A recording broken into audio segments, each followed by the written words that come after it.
그럼 우리가 정말로 가지고 있어야 될 우선순위가 무엇인가? 내가 하나님의 나라, 하나님의 의를 구하는 것, 그것을 갈망하는 것, 나를 통해서 하나님의 나라가 이 땅에 임하는 것, 나를 통해서 다른 사람들에게 하나님의 나라가 보여지는 것, 그래서 그곳 가운데 하나님의 의가 나를 통해서 나타나는 것, 예. 그것이 우리에게 가장 우선순위가 되어질 때, 여러분, 총리가 돼야 되면 총리를 시키는 것이고, 예. 그렇잖아요? 가난한 마을에 가야 되면 가난하게 하시는 거예요.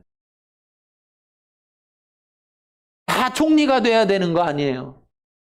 누구나 다 그리스도를 믿는 사람들이 내가 성공해서, 내가 잘 돼서 하나님의 영광을 드러내야 된다. 그건 내가 하겠다는 거죠. 하나님은 그런 분이 아니에요. 다니엘은 자기가 총리 되겠다고 노력하고 애쓴 적이 한 번도 없어요. 요셉은 자기가 총리가 되겠다고 꿈꾼 적이 없어요.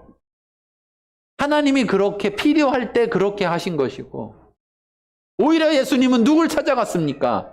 예수님은 왕궁에서 태어나지 않으셨고, 예수님은 부자들을 찾아가지 않으셨고, 건강한 자를 찾아가지 않으셨고, 가난한 자를 찾아갔고, 병든 자를 찾아갔다는 사실입니다. 왜? 그곳에 하나님의 나라가 필요하기 때문에. 왜? 우리를 책임지시는 그 하나님을 통해서 가난한 자가 부욕해 되는 역사, 병든 자가 건강해지는 역사가 일어나야 하기 때문에. 우리가 바로 하나님의 나라입니다. 우리가 하나님의 나라이려면 우리에게서 하나님의 다스림이 나타나져야 되고, 하나님의 다스림이 우리에게서 나타나려면 우리의 삶의 우선순위가 하나님의 나라와 하나님의 의를 구하는 것에 있어야 할 것입니다. 여러분, 해병대 가고 특공대 가고 뭐 이런 친구들이 그 길을 갈 때 힘든 걸 알고 가나요? 가보니 힘들어서 잘못 왔다 그러나요? 힘든 건데 알고 가죠. 그렇죠? 힘든 건데 알고 가. 34절을 읽어보겠습니다. 그러므로 내일 일을 위하여 염려하지 말라. 내일 일은 내일이 염려할 것이요 한날의 괴로움은 그날로 족하니라. 아멘. 이 말을 바꿔서 말하면 하나님 나라의 백성으로 살아간다 할지라도 염려할 환경이라는 것은 존재한다는 거예요. 오늘만 존재하지 않고 내일도 존재한다는 거예요. 여러분, 속지 마세요. 혹시라도 누군가 하나님 믿으면 염려할 환경이 다 없어진다. 네. 하나님이 다 막아주신다. 그렇게 말한다면 속지 마세요. 예수님은 한 번도 너희가 나를 믿으면 이제 세상이 너희들을 좋아하고 너희들 앞에 배로가 열릴 것이라고 말한 적이 없어요. 너희가 나를 믿으면 내가 세상에서 미움을 받는 것처럼 너희도 미움을 받을 것이다. 왜? 너희들이 내 제자니까 세상이 나를 미워했는데 내 제자인 너희를 미워하지 않겠느냐. 구원으로 가는 그 문과 길은 좁은 문이고 좁은 길이어서 협착하여서 찾는 이가 적다고 했습니다.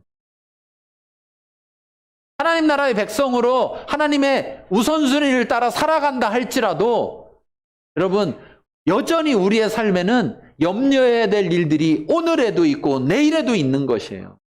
염려하지 마라라는 말은 여러분, 염려할 일을 안 만들어준다는 게 아니라 하나님께서 해결하신다는 거예요.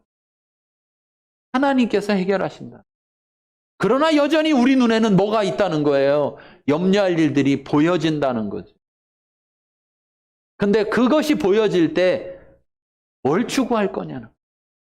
그 염려하는 걸 해결하려고 추구할 것이냐, 아니면 그 염려할 것이 보여짐에도 불구하고 여전히 하나님의 나라, 하나님의 의를 구할 것이냐.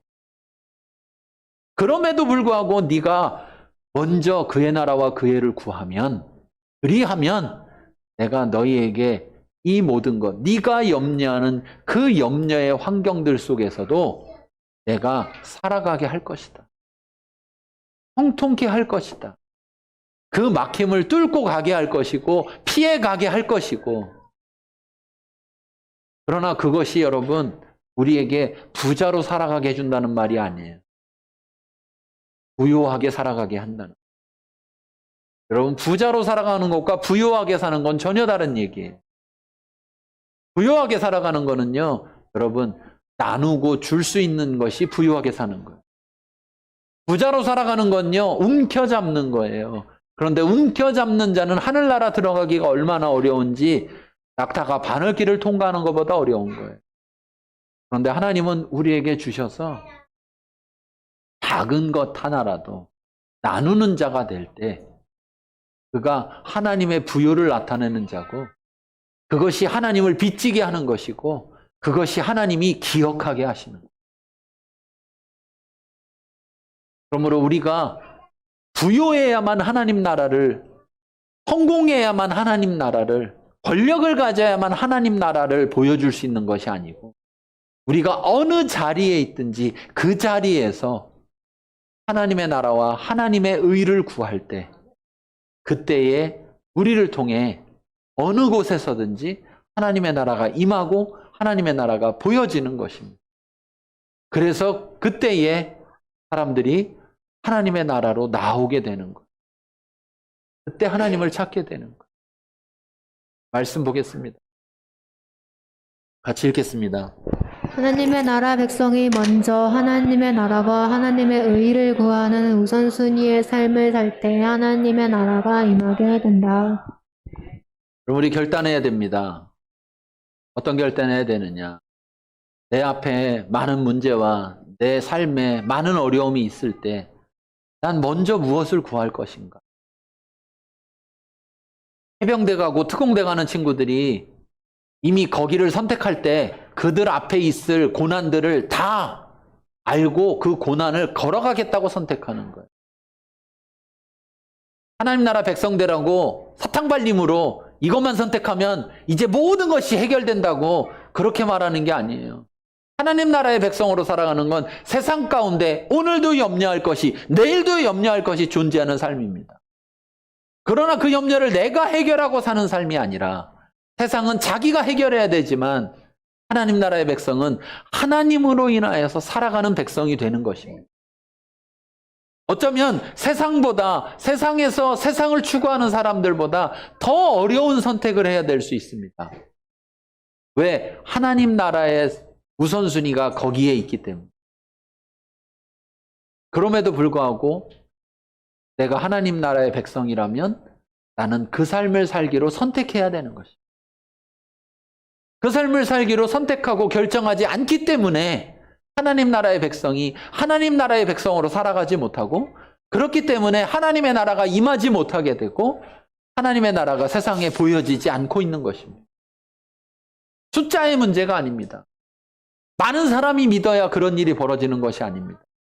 단 한 사람이라도 그 사람이 하나님의 우선순위를 따라 살아갈 때 그 사람을 통해 빛이 비춰지게 되고 세상의 어둠 가운데서 그 하나의 빗줄기가 빛나게 되는 것입니다.